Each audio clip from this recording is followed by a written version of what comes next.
Hello everyone, welcome to Dhami scookingandvlogs. இன்றைக்கி நான் பார்க்க போகிற ரெசிபி என்ன அப்படின்னா, எல்லாருக்கும் ரொம்ப பிடிச்ச மசாலா வடை எப்படி பண்ணுறதுனா வாங்க எப்படி பண்ணுறதுன்னு பார்க்கலாம்.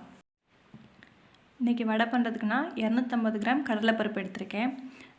மசாலா வடை வந்து கடலை வடைன்னு கூட சொல்லுவாங்க. நம்ம கடலைப்பருப்பு அதுக்கு பயன்படுத்துகிறோம். கடலைப்பருப்போட மேல் பக்கம் இப்படி தான் வளவளப்பாக இருக்கும். இப்போ நம்ம நெக்ஸ்ட் என்ன பண்ணலாம்னு பார்க்கலாம். இதை ஃபஸ்ட் தண்ணி ஊற்றி நல்லா அலசி எடுத்து வச்சுக்குவோம். அதில் உள்ள அழுக்கெல்லாம் போகணும்ல, அதுக்காக தண்ணி ஊற்றி அலசி எடுத்து வச்சுக்கலாம். கடலைப்பருப்பு நல்லா அலசி எடுத்ததுக்கப்புறமா இதுக்கு நம்ம தேவையான அளவு தண்ணி ஊற்றி 3 மணி நேரம் ஊற வச்சிடலாம். நம்ம அதுக்கப்புறம் எடுத்து வடை பண்ண ஸ்டார்ட் பண்ணலாம். இப்போ 3 மணி நேரம் ஆயிடுச்சு. 3 மணி நேரத்துக்கு அப்புறம் கடலைப்பருப்பு நல்லா ஊறிடுச்சு. கடலைப்பருப்பு நல்லா ஊறினதுக்கப்புறம் அதோட கலரே சேஞ்ச் ஆகி நம்மளுக்கு கிடச்சிருக்கு. இதை நல்லா வடிகட்டிட்டு வடிகட்டியில் போட்டே வடிகட்டுங்க. நல்லா தண்ணி இல்லாமல் ஃபில்ட்ரு பண்ணி எடுத்து வச்சுக்கலாம்.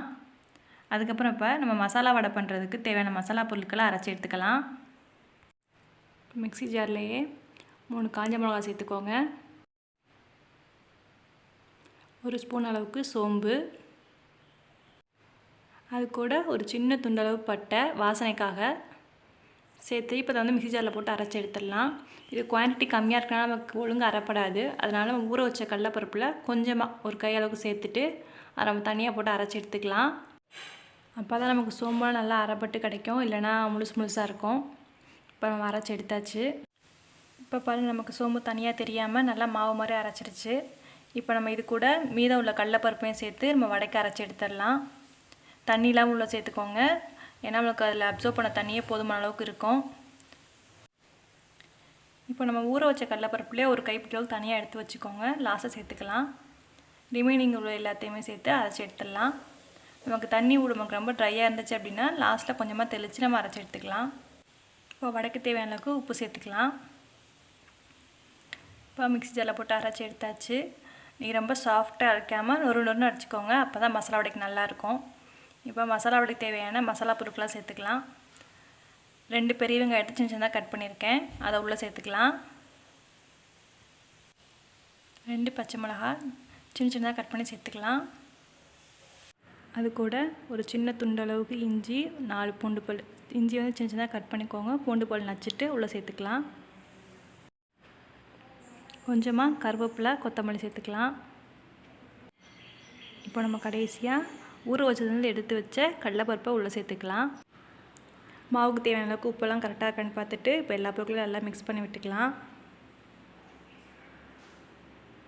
இப்போ நம்ம வடைக்கு மாவு நல்லா பசஞ்சாச்சு. இது மாதிரி நொரன்னு இருக்கணும், ரொம்ப சாஃப்டாக இருக்கக்கூடாது. இப்போ நம்ம வடை பண்ண ஸ்டார்ட் பண்ணிடலாம். இப்போது வடை பண்ணுறதுக்கு தேவையான அளவுக்கு மாவு எடுத்துக்கோங்க.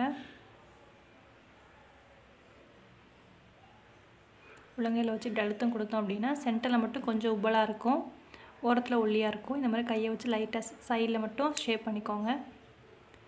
மசாலா வடை வந்து சென்டரில் கொஞ்சம் உப்பலாக இருக்கணும், அப்போ அது நல்லாயிருக்கும். ரொம்ப ஒல்லியாக இருந்தால் நல்லா இருக்காது. இந்த மாதிரி நம்மளுக்கு கிடைக்கும். இப்போ நம்ம பாத்திரத்தில் எண்ணெயை காய வச்சிடலாம். எண்ணெய் காஞ்சதுக்கப்புறம் அதில் வடையை சேர்த்துக்கலாம். இப்போ எண்ணெய் காயட்டும் நல்லா. இப்போ எண்ணெய் காஞ்சிருச்சு. காஞ்சதுக்கப்புறம் நம்ம அதில் வடையை சேர்த்துக்கலாம்.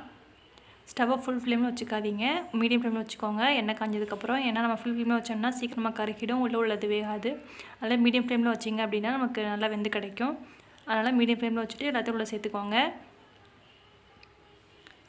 இது நல்லா வேகட்டும். ஒரு சைடில் ப்ரௌன் ஆனதுக்கப்புறமா திருப்பி போட்டுக்கலாம். இப்போ ஒரு பக்கம் கலர் சேஞ்ச் ஆனதுக்கப்புறம் திருப்பி போட்டிருக்கேன். இந்த மாதிரி பார்த்து திருப்பி போட்டுக்கோங்க. நல்லா இன்னும் கொஞ்சம் கலர் சேஞ்ச் ஆனதுக்கப்புறமா எடுத்துடலாம். ஸ்டவ்வை மீடியம் ஃப்ளேம்லேயே வச்சுக்கோங்க, அப்போ நமக்கு நல்லா உள்ளே வெந்திருக்கும். பாருங்கள், நமக்கு 2 பக்கம் நல்லா கலர் சேஞ்ச் ஆகிட்டுருக்கு. இப்போ பாருங்கள், நமக்கு 2 பக்கமும் வடை நல்லா கலர் சேஞ்ச் ஆகிட்டு நல்லா வெந்து வந்திருக்கு. இப்போ நம்ம இதை ஒரு பிளேட்டில் தனியாக மாற்றி வச்சுக்கலாம். சூப்பரான மசாலா வடை ரெடி ஆகிடுச்சு. இந்த வீடியோ உங்களுக்கு பிடிச்சிருந்தா நம்ம சேனலை சப்ஸ்கிரைப் பண்ணுங்கள், ஷேர் பண்ணுங்கள், லைக் பண்ணுங்கள். தேங்க்யூ.